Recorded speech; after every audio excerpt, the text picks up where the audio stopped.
Did you know that there are so many options out there when it comes to inexpensive meals?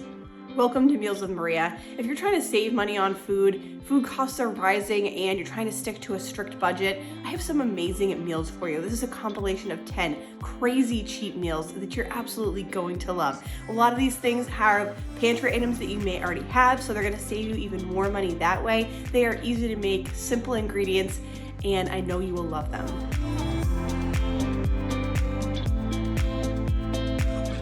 We're gonna start off with a lovely chicken and squash dinner. We're making this in just one pan, and are gonna be able to use 99 cents a pound chicken thighs and 99 cents a pound butternut squash. So this is so inexpensive. The whole dinner came to less than $5. I have a pretty small butternut squash here. I also think you could use any squash that you had, or, hey, a neighbor gave you, or you were able to get on sale. You just want to dice this up into cubes, kind of like potatoes.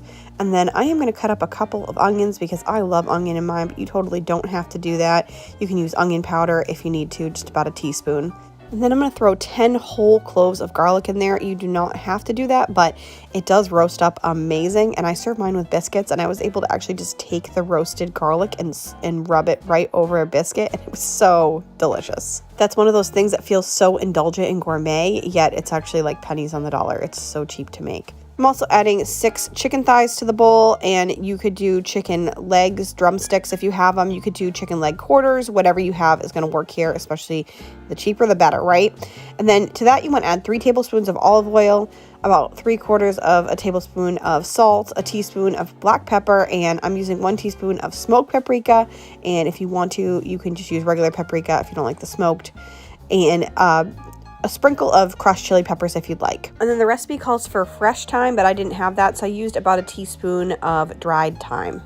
This is a very simple yet flavorful seasoning, and you just want to mix everything really well together. I just love using just one bowl for this, just to make sure that everything gets well coated. It worked really, really well. And then you just want to pour everything onto a well-coated sheet pan. So I just used mine that had a baking mat on it, but you can use parchment paper, or you could use tin foil, whatever you want, to just cover it up and make sure that this doesn't stick to the bottom of your pan.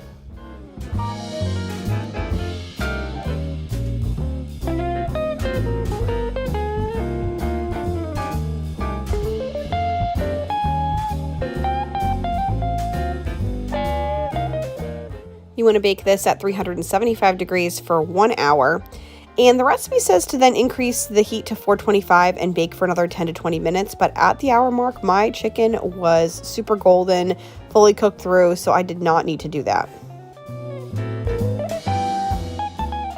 With this, I just served some take and bake super cheap Aldi biscuits. And like I said, I was able to rub the garlic over that. Oh my goodness, it was so delicious. This is such a inexpensive, wonderful fall meal. And I feel like if you ever get chicken at a restaurant, for me at least, it's dry. This is so juicy and fabulous. It is just such a winner.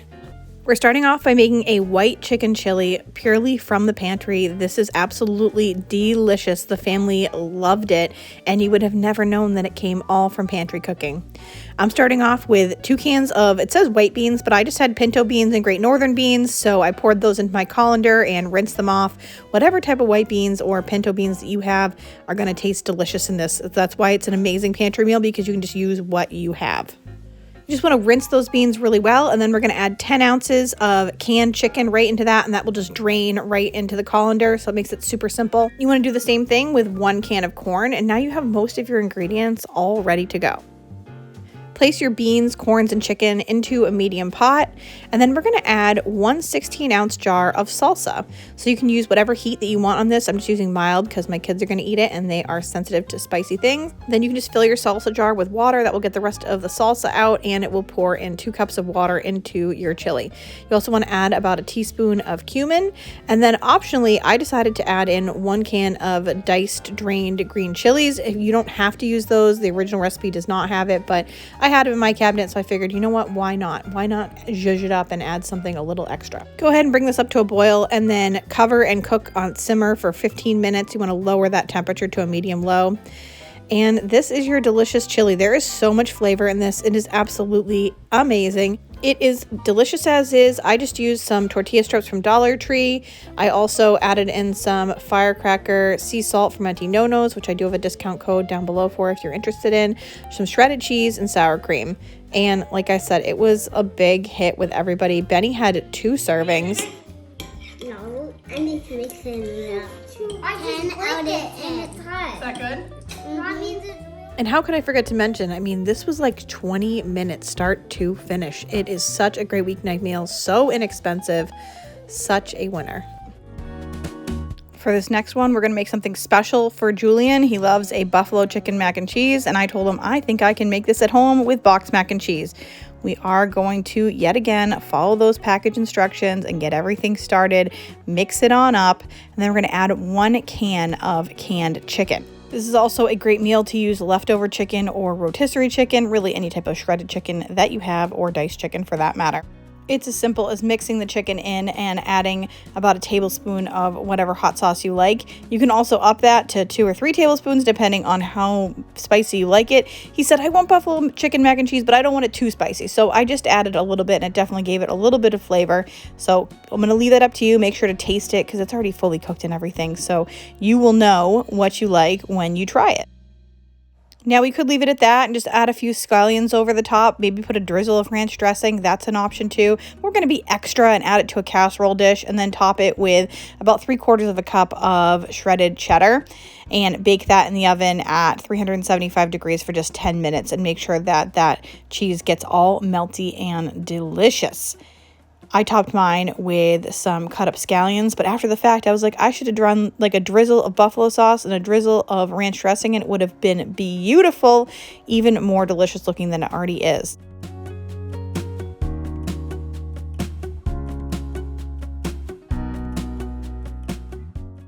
Julian was a huge fan, and I liked this quite a bit as well. If you're looking for a printable version of these recipes, I have a free PDF download down in the description box for you. For this first recipe, we are going to make an entire meal that will feed your family of 4 or 5, no problem. I'm making a Cajun macaroni and cheese. You want to chop a couple stalks of celery, about 1/3 cup of green pepper, and 1 yellow onion. I think that red onion would be absolutely fine here too. And if you don't have one or any combination of these things, it's not going to be a problem. They do make it taste delicious, but I think that if you're just going to go in with some onion and maybe just peppers, that would be fine too. And there's always the option of using about a teaspoon of onion powder in place of the onion. One reason this recipe is so good is that you only need a 1/2 pound of ground beef, and I'm always looking for a way to save on meat. So I was able to place the other 1/2 of that pound of ground beef right in the freezer. You want to heat your celery, green pepper, and onion over medium heat until your ground beef is brown. While your meat is cooking, you can get a box of macaroni and cheese cooking on a different burner. You just want to cook that according to the package instructions. Once your meat is brown, add in 1 can of diced tomatoes and 1.5 teaspoons of Creole seasoning. I'm using the Tony chicharrones, something like that, Uncle Tony's seasoning, and mix that all around. And then you want to cook that over low heat for about 15 minutes. That's going to cook down your green pepper, your onion, and your celery, and really make sure that all the flavors meld together very well. During that time, make sure to finish up your macaroni and cheese, add in your milk and your butter. And once your onions and your peppers are all cooked down and that 15 minutes has passed, go ahead and pour that macaroni and cheese right into your ground beef and vegetable mixture.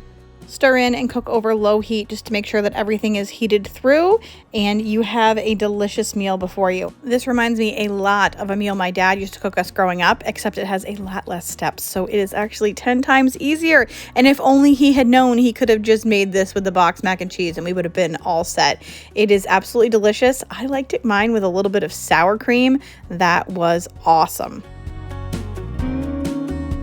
All right, we're going to start off by making a ground beef teriyaki ramen, and I am just going to cook my broccoli according to the package instructions in the microwave, make it nice and easy.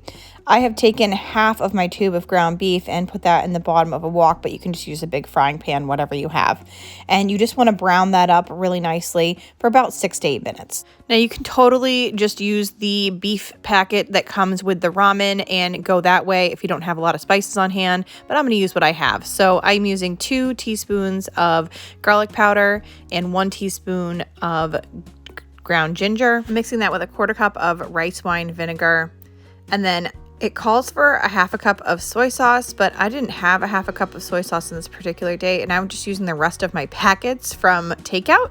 So that's a good tip. Save those packets you have extra, and then you can use it in a meal like this. And then a 1/4 cup of sugar. Now, because I didn't have all of the soy sauce that I needed, I felt like I was going to be missing some umami and some salt. So I did take one of the beef packets and actually add that into my sauce. And then I added a 1/4 cup of water to kind of fill out the sauce since the beef packet didn't have any liquid. At that same time, you just want to cook that all together for a couple of minutes, and I am making up my ramen noodles. The back of the package says to cook these for 3 minutes, but I'm going to cook them for 2 instead so that they don't get completely soggy by the time that I put them into my stir fry. I do want to cook them a little bit in the pan and make sure that that doesn't get soggy.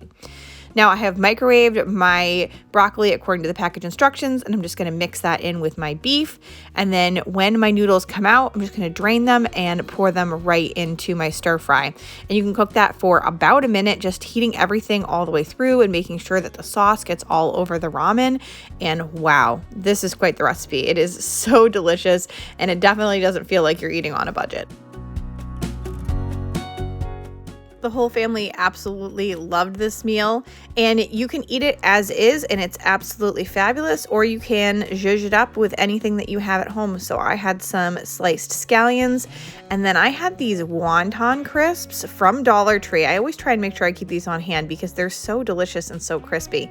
They're $1.25. They're such a cheap salad or hey, ramen addition, and they're just wonderful to add over the top. I also had some toasted sesame seeds, so why not sprinkle those on there too and make this extremely fancy for almost nothing.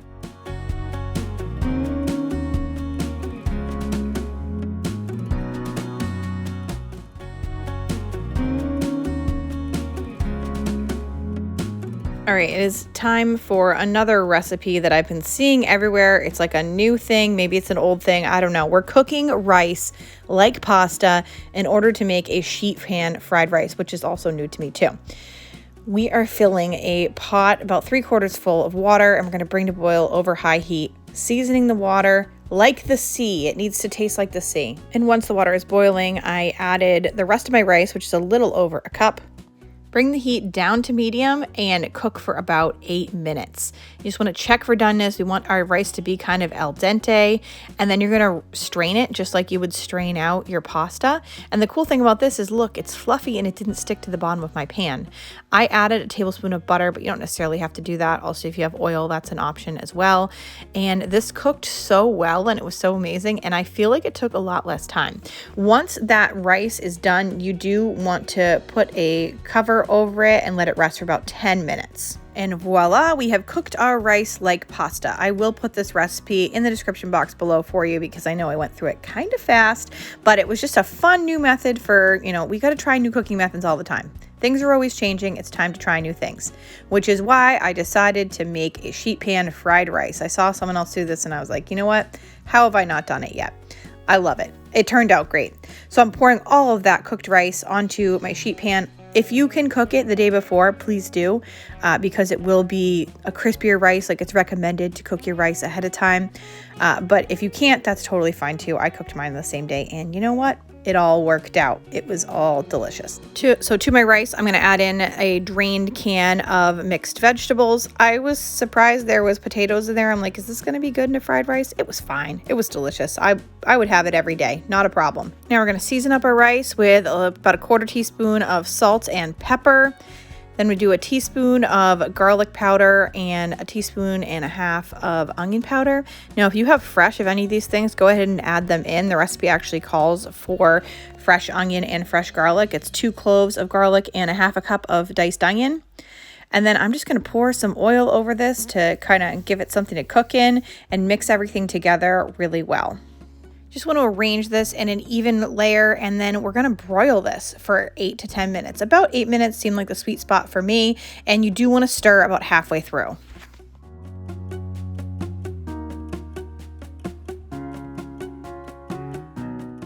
After that 8 minutes, you want to take this out, and then I am going to drizzle it with soy sauce. So use as much as you like. I think the recipe calls for a tablespoon, but I think I use probably like 2 or 3. Go ahead and mix it up, get everything well coated in that soy sauce, and then you're gonna spread the rice back out, and we're gonna make 4 wells because we're gonna put eggs in here. Now, if you don't have soy sauce, I think the rice itself with all that garlic powder and onion powder, it's gonna be very flavorful, so I wouldn't worry too much about it. Or like I said, save those packets when you can.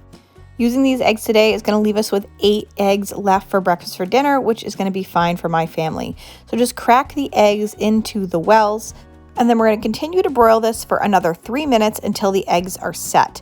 Now, this depends on how you like your eggs. I like a runny egg, so 3 minutes was perfect for me. If you want to do more of an over hard, or if you'd even like to scramble these eggs before you even put them in the wells, that's going to be totally fine. You probably want to cook it closer to 5 minutes. I do encourage you that if you have not tried a runny egg with a fried rice like this before, to give it a shot, because it gives the rice this amazing sauce to go with it, and it is just fabulous. It's a great, great flavor. There's something about soy sauce and egg yolk. They should be best friends.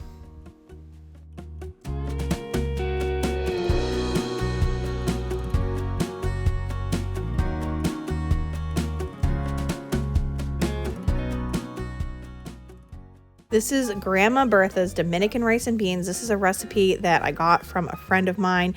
It is a family recipe. She says that in her family, cooking is like how you show that you love somebody. And I feel like that's kind of how it is around my house too. So I love the family recipes that are passed down from generation to generation, and you can like really feel the love in there. I am just using 1 pound of dried black beans, and I am covering them almost to the top in my Dutch oven. So you really want to fill this with quite a bit of water, maybe like 16 cups of water. It's quite a bit. And then I shook in generously some garlic powder and onion powder. If you have fresh garlic and onion, go ahead and just throw cubed onion in there and a bunch of cloves of garlic. And we're going to cook this up for 2 hours. So I actually brought it up to a boil, then brought it down to a simmer and cooked it for 2 hours. And you want to cook it until those beans are basically like, I'd say al dente. They're not like quite mushy and popping open, but they are pretty well cooked. That is the broth for this recipe. And this is kind of the key to it. You saw that earlier. It was like a dark rice and beans. Using that broth is where a lot of the flavor comes from, the bean broth itself. I put 2 cups of rice in the bottom of my pan here.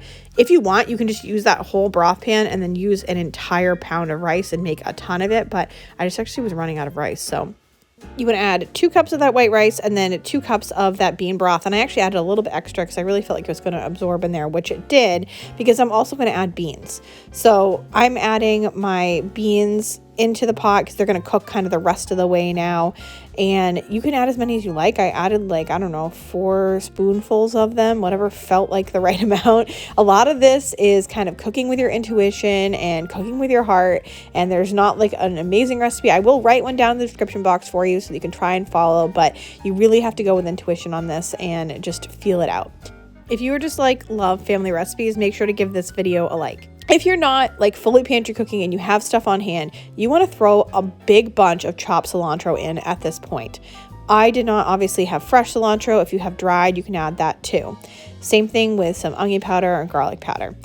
The key to this recipe is not only this delicious bean broth, but also sofrito and Sazon seasonings. Now, I could have maybe said those wrong. I was trying to kind of say them correctly. So if I pronounce it wrong, I'm sorry. I'm not Dominican. But these are found in kind of the international section. I'm using 3 packets of this Sazon Goya seasoning. And apparently there's like all different flavors. And my friend said it doesn't matter which kind, just use them. Have at it. So there's also these Goya containers. So there's a green one that's a cilantro one, and then there's a red one, and they're like a cooking base. I'm going to use about half of each of these jars, but these are so amazingly full of flavor. Like if you've never cooked with those before and you like to have some rice and beans on the side when you're making tacos or enchiladas or something like that, go ahead and grab some of those bases. If you add those to your rice, You will not be disappointed. Like, it is so good.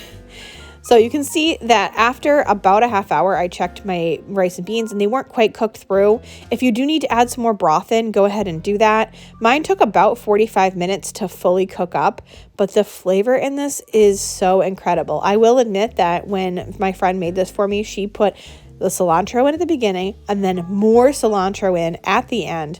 I did add some on top after the fact just because I did have it, but I wanted to make sure that this recipe was still good even without that cilantro in it, and it was. I'm telling you, this is worth the time, worth the effort, and it's really not a ton of effort. It's just thinking ahead and getting it together.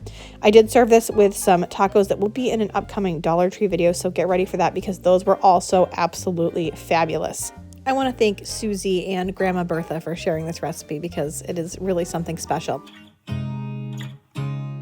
This recipe is for the best black bean burger. You want to start off with 1 can of black beans. We're going to drain and rinse those. And then I'm dicing up a half a green bell pepper and a half of a small red onion.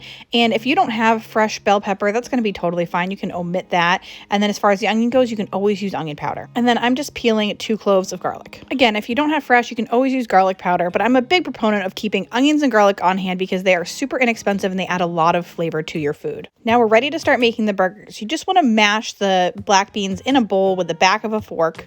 And then place your onions, peppers, and garlic in a food processor and process until finely minced. Take your pureed veggies and add those directly to your black beans and make sure everything is well combined. And for spices, you want to add 1 tablespoon of cumin and 1 teaspoon of chili powder. Mix that together, add in 1 egg, make sure that that becomes well beaten, well incorporated, and then 2/3 a cup of breadcrumbs. You want a good consistency here so that you can shape your burgers. So you want to make sure that it's not too dry, but also not too soft. So if you need to add a little extra breadcrumbs, go ahead and do that. And if you feel like there is not enough water, go ahead and just add a little bit of water into it. And last minute, given that these were burgers, I decided to add some Auntie Nono's burger seasoning, and it was delicious. Then you just want to roll up your sleeves and form your patties. You're going to scoop the mixture into 4 evenly sized patties, forming them and pressing them flat with your hands just like you do with a regular burger. I was impressed with how easy it was to make these. The consistency was just right according to the directions that I just gave, and they were perfect little circles just like a regular, hamburger meat would be. I was most impressed that they stayed together really well and they cooked really nicely so they didn't fall apart while I was cooking. I think that's maybe what I've been most concerned about with cooking black bean burgers myself, the amount of effort that would take to make them and kind of would they stay together. And both of those things on this is super minimal and these are super inexpensive. So we're just talking about 1 can of beans here. And like I said, if you don't have that fresh onion, garlic, pepper, you can swap it out for the spices, and you're just using breadcrumbs and an egg and black beans and lots of flavor from all sorts of spices, and you get a delicious burger. These were absolutely fantastic. You just want to cook them for 4 minutes on each side over about a medium heat, and they turn out amazing. I served mine with like a little bit of lettuce, tomato, onion, and then I just made up a really quick sriracha mayo. The original recipe I think says use a chipotle chilies in adobo and mix that with mayo, which sounds delicious. I just didn't have those on hand, so I just used about a 1/4 cup of mayonnaise and a squirt of sriracha and then a little squirt of lime juice, and it made a fantastic sauce that went really, really well with these. But my kids just had them with ketchup and they were pleased as well.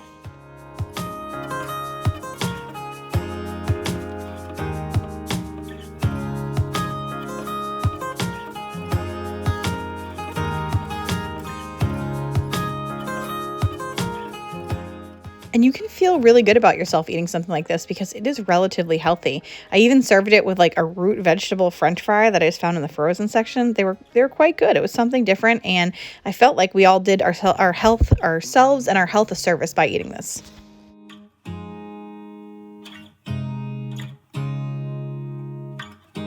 Next up, we have crispy black bean tacos. I saw this picture on Pinch of Yum, and I was like, I gotta make that. Those look amazing. They do not look like a budget meal by any means, and I'll tell you, they don't taste like it either, but they are so, so good. So you want to start off with 1 can of black beans drained and rinsed, and try and get those into a food processor. Try your best not to spill them everywhere like I did. I'm just using the Magic Bullet. It'd probably be a little bit easier if you use a regular size food processor, but I didn't really feel like getting that out that day. Then add in a 1/4 cup of your favorite salsa, and 1 tablespoon of taco seasoning. And then we're just going to blend until smooth. You're going to be surprised at how much flavor that this has with that taco seasoning and that salsa. And that is so simple. That is the filling for the tacos. And I can't believe I did not try something like this sooner. Now we're also going to make a cilantro lime crema, and you totally don't have to do this part. I understand this is a little bit more expensive than just using a little salsa and black beans, but it does elevate things. So if you have some sour cream and cilantro on hand, I recommend it. You want to start with 1 cup of sour cream inside a food processor with a 1/4 cup of water, a 1/4 cup of oil, 2 cloves of garlic, about a 1/2 cup of chopped green onions, and a 1/2 cup of cilantro leaves. And you also want the juice of 2 limes, and I'm just kind of eyeballing that because I don't have fresh lime. And you just want to process this until smooth, and it makes a delicious crema for dipping your tacos. I find that it was a little bit watery, so I actually added like about a tablespoon more of sour cream, and that did the trick. It thickened it right up. I left this in the refrigerator while I made the tacos, and once those were ready, this was nice and cold and absolutely amazing. The 1 can of black beans will make about 5 or 6 small tortillas. So I just have flour tortillas here, and I'm spreading the mixture over half of it, and then I'm going to fold it over, and I'm going to make up all of these ahead of time, and then we're going to heat some butter or oil in a pan, whatever you have, whatever you want to use, over medium heat, and just crisp those up on both sides. I love the consistency of this bean mixture on the inside. It really heats well throughout, and it's nice because it sticks together. And surprisingly, we're not putting any cheese in here. There's no dairy, which always kind of jacks the price up on stuff. So just using that salsa, beans, and taco seasoning gives you so much flavor. And these would be good with regular sour cream or without any sauce at all. They really, really are delicious. Next up, we have our copycat Santa Fe rice and beans. Like I said, comment below if you remember the rice and beans from Lean Cuisine. And like I said, maybe they still make it, but that was one of my absolute favorites. And I've been wanting to try this for a while. And this recipe hit the nail on the head. And it's so cheap. It's so good and so cheap. You want a can of black beans, drained and rinsed, as well as 1 can of kidney beans, drained and rinsed. And not only is this cheap, easy, and delicious, it's super easy. You want to start by adding 1 cup of shredded cheddar cheese, or I had like a Monterey Jack blend, to a bowl. You need a 1/2 cup of salsa, or I actually ran out of salsa, so I used the tomatoes with diced green chilies, and that worked out fine. And then 8 ounces of tomato sauce. You also want to add your drained